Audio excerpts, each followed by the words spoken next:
24শে December 1971 লাংসা 508 flight পেরুর lima শহর থেকে 92 জন যাত্রী নিয়ে উড়ান ভরে গন্তব্যস্থল পুকালপা। উড়ান ভরার 25 মিনিট সব কিছুই ঠিকঠাক চলছিল। হঠাৎ দেখা যায় আকাশে ঘন কালো মেঘ এবং সেই সাথে শুরু হয় তীব্র বজ্রপাত। বজ্রপাতের কারণে প্লেনের রাইট উইংয়ে আগুন লেগে যায়, ফলে প্লেনটি অ্যামাজন রেইন ফরেস্টের 10,000 ফিট উপরে ভেঙে টুকরো টুকরো হয়ে যায়।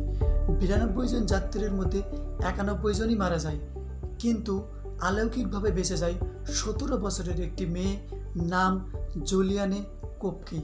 জুলিয়ানে কোপকে ক্রিসমাসের ছুটি কাটানোর জন্য তার মায়ের সাথে সে পুকালপ শহরে যাচ্ছিল, কিন্তু মাঝ আকাশে বিমানটি হঠাৎ ভেঙে যাওয়ার কারণে সে 10,000 ফিট উপর থেকে সিট বেল্ট বাঁধা অবস্থায় নিচে পড়তে থাকে।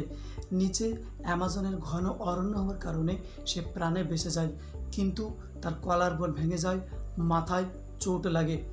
জুলিয়ানের বাবা ছিলেন একজন জুলজিস্ট, তাই সে ছোটবেলা থেকেই অরণ্যে বড় হয়েছে এবং বাবার কাছ থেকে শিখেছে অরণ্যের প্রতিকূল পরিবেশে কিভাবে বেঁচে থাকা যায়। তার বাবা থেকে শিখিয়েছিল যে যদি কখনো অরণ্যের মধ্যে কোনো হাদিস না পাওয়া যায়, তাহলে সর্বপ্রথম কোনো ছোট নদী বা জলধারা খোঁজা এবং সেটাকে অনুসরণ করা। জুলিয়ানে সেটাই করলো। তার কাছে খাবার বলতে ছিল শুধু চকলেট।